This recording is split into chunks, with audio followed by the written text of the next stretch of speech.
بسم الله الرحمن الرحيم إن الله وملائكته يصلون على النبي يا أيها الذين آمنوا صلوا عليه وسلموا تسليما اللهم صل على محمد وآل 14 سال قبل طلوع ہونے والے اسلام کے سورج نے مسلمانوں کے کئی عروج و زوال دیکھے. عروج دیکھا تو لکھنے والوں نے لکھا ایک وقت تھا کہ مشرق سے مغرب تک اسلام کی حکومت تھی، مگر پھر بعد میں یہ بھی دیکھا کہ مسلمان ابتری کا شکار ہوئے اور پھر ہوتے ہی چلے گئے، یہاں تک کہ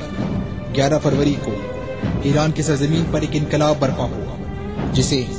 انقلاب اسلامی کا نام دیا گیا. اس انقلاب نے پوری دنیا کے مسلمانوں، خاص کر ان مسلمانوں میں جو اسلام کی سربلندی کے لیے کوشاں تھے، ایک نئی روح دی اور ایک مرتبہ پھر اسلامی حکومتوں کے قیام کی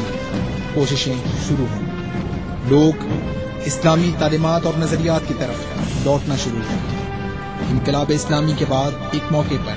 امام خمینی نے فرمایا، ہم جو اپنی زندگی کے آخری ایام گزار رہے ہیں، میں نے اپنی عمر کے ان آخری ایام کو آپ کے لیے وقف کر دیا ہے. اب میں آپ سے چاہتا ہوں اور اس قوم سے بھی یہی چاہتا ہوں کہ اس تحریک کی اس وقت تک حفاظت کریں جب تک اسلامی حکومت قائم نہ ہو جائے. آپ جو اس وقت تک نعرہ لگاتے آ رہے تھے کہ موت یا انقلاب تک یہ تحریک جاری رہے گی، تو اب آپ کو کہنا چاہیے کہ جب تک کہ حکومت اسلامی کا قیام نہ ہو جائے یہ تحریک جاری رہے گی. وہ جو ہماری قوم کی ضرورت ہے وہ اسلامی جمہوریت ہے.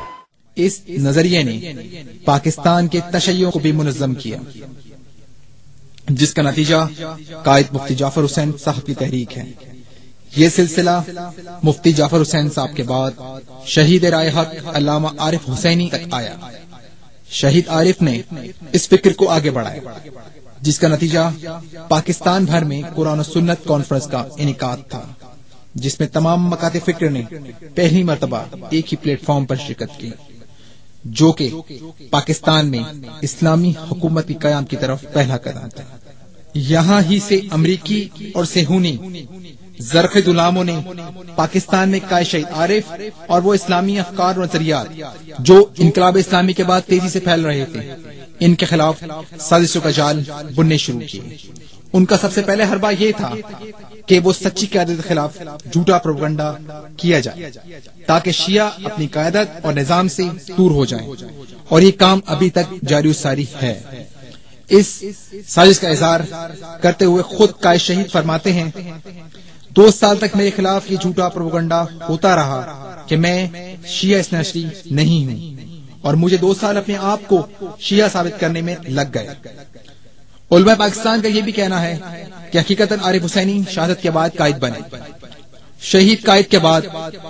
سازشوں کا جال اور پھیلا دیا گیا. لوگوں کو قیادت اور نظام ولا سے دور کرنے کے لیے انہیں اس بات یقین دلایا گیا کہ ان کے پاس اب کوئی نظام یا قائد موجود نہیں ہے، جبکہ جید علماء کرام بار بار اس بات کو رد کرتے رہے.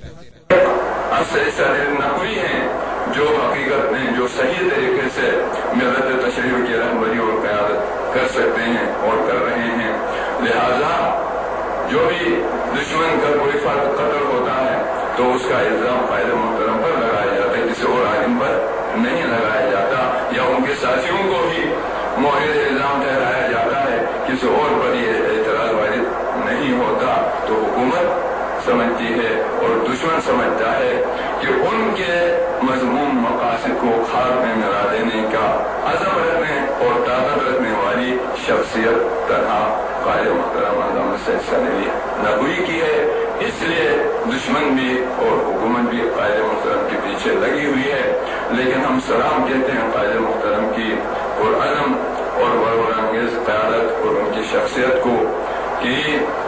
قید میں ڈالنے کے بعد جب حکومت نے یہ خیال کیا کہ اپنے پسند کی شرائط اور وہ شرائط بھی وہ جو دشمن کہتا تھا،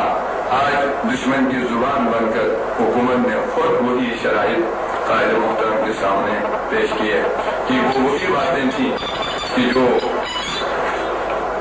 مذہب اہل بیت کو مٹانے کے حوالے سے دشمن کی کوششیں یا حکومت کی کوششیں ہیں. مثلاً اذان میں حضرت علی علیہ السلام کی خلافت فصل ولایت و خلافت کے تذکرہ کو حذف کرنے کی بات کی شرط یا عزادارِ امام حسین علیہ السلام کو محدود کرنے کی شرط یا شایان علی کے قاتلوں کے ساتھ مذاکرات کرنے اور جو قاتل اس وقت جیلوں کے اندر ہیں ان کو معاف کرنے کی شرط، مگر قائد محترم نے کھل کر اس بات کا اظہار کیا، اپنی جرأت کا مظاہرہ کرتے ہوئے فرمایا کہ میں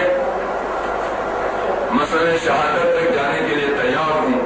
لیکن مذہب اہل بیت علیہ السلام کے خلاف کسی قسم کی پابندی کی شرط ماننے اور اس پر دستخط کرنے کے لیے کبھی تیار نہیں ہو سکتا۔ اور ان کا یہ جملہ تھا، امام حسین علیہ السلام کے اس جملے کو دہرایا کہ جس طرح امام حسین علیہ السلام نے فرمایا تھا انی لا اری الموت الا سعادہ والحیات مع الظالمین الا ظلما۔ امام حسین علیہ السلام کے اس مبارک کلام سے